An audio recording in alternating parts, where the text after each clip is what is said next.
KaraokeBooks. The Adventures of Ferdinand, Count Fathom. Tobias Smollett. Audiobook. Chapter 14. He is reduced to a dreadful dilemma, in consequence of an assignation with the wife. Nor was his whole care and attention engrossed by the execution of this scheme upon the daughter. While he managed his concerns in that quarter with incredible ardor and application, he was not the less indefatigable in the prosecution of his design upon the mother-in-law, which he forwarded with all his art during those opportunities he enjoyed in the absence of Wilhelmina, who was frequently called away by the domestic duties of the house.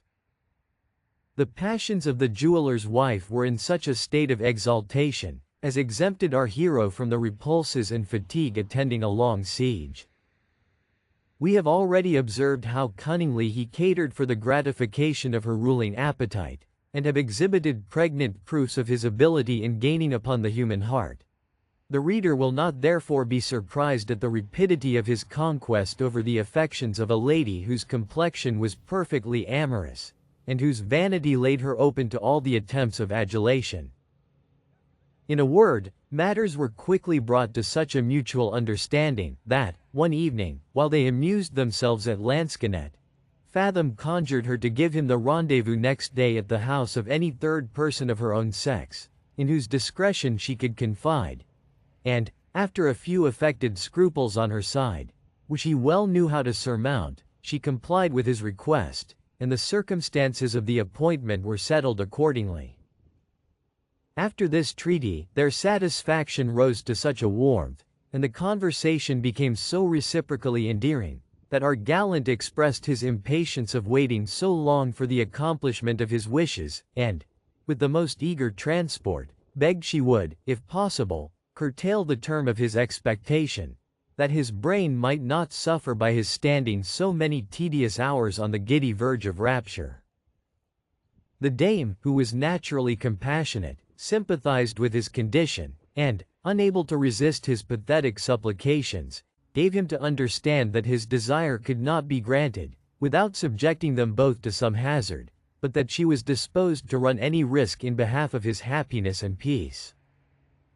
After this affectionate preamble, she told him that her husband was then engaged in a quarterly meeting of the jewelers, from whence he never failed to return quite overwhelmed with wine, tobacco, and the phlegm of his own constitution, so that he would fall fast asleep as soon as his head should touch the pillow, and she be at liberty to entertain the lover without interruption, provided he could find means to deceive the jealous vigilance of Wilhelmina, and conceal himself in some corner of the house, unsuspected and unperceived. Our lover, remembering his adventure with the daughter, would have willingly dispensed with this expedient, and began to repent of the eagerness with which he had preferred his solicitation. But, seeing there was now no opportunity of retracting with honor, he affected to enter heartily into the conversation, and, after much canvassing, it was determined, that, while Wilhelmina was employed in the kitchen, the mother should conduct our adventurer to the outer door, where he should pay the compliment of parting, so as to be overheard by the young lady, but, in the meantime, glide softly into the jeweller's bedchamber, which was a place they imagined least liable to the effects of a daughter's prying disposition, and conceal himself in a large press or wardrobe, that stood in one corner of the apartment.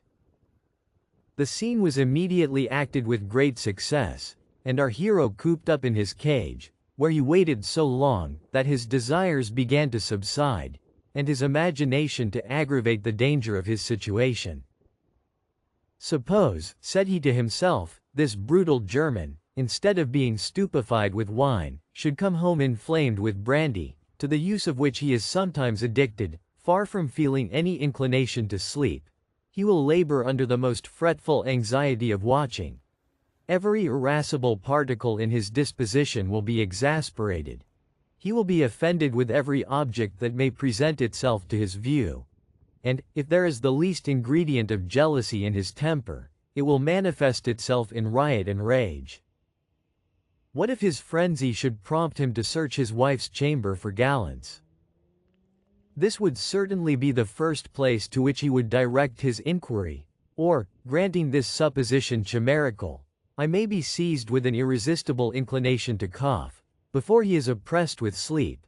He may be waked by the noise I shall make in disengaging myself from this embarrassed situation. And, finally, I may find it impracticable to retire unseen or unheard, after everything else shall have succeeded to my wish. These suggestions did not at all contribute to the quiet of our adventurer, who, having waited 3 whole hours in the most uncomfortable suspense, heard the jeweler brought into the room in that very condition which his fears had prognosticated.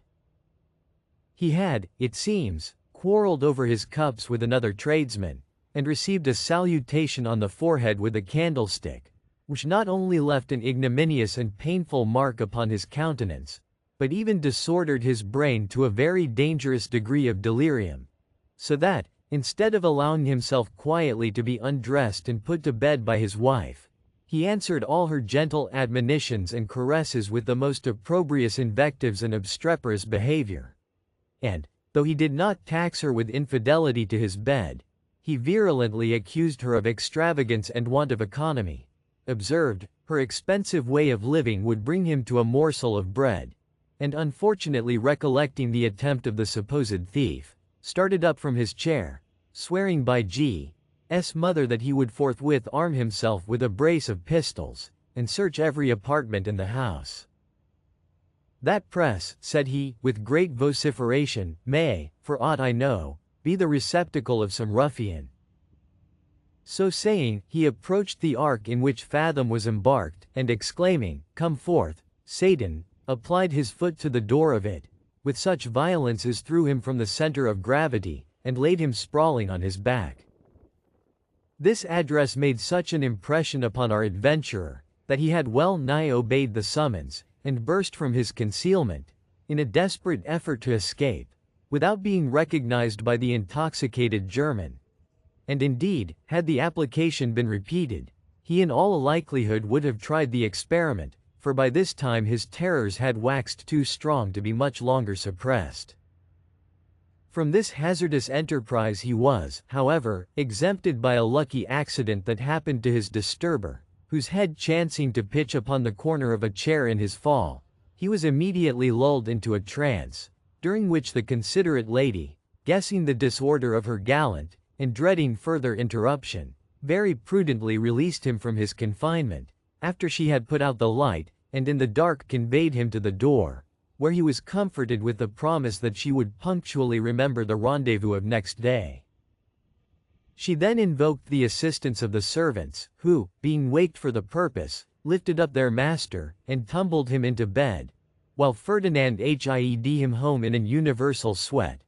blessing himself from any future achievement of that sort in a house where he had been twice in such imminent danger of life and reputation. Nevertheless, he did not fail to honor the assignation, and avail himself of the disposition his mistress manifested to make him all the recompense in her power for the disappointment and chagrin which he had undergone. If you liked what you heard, please subscribe to the channel.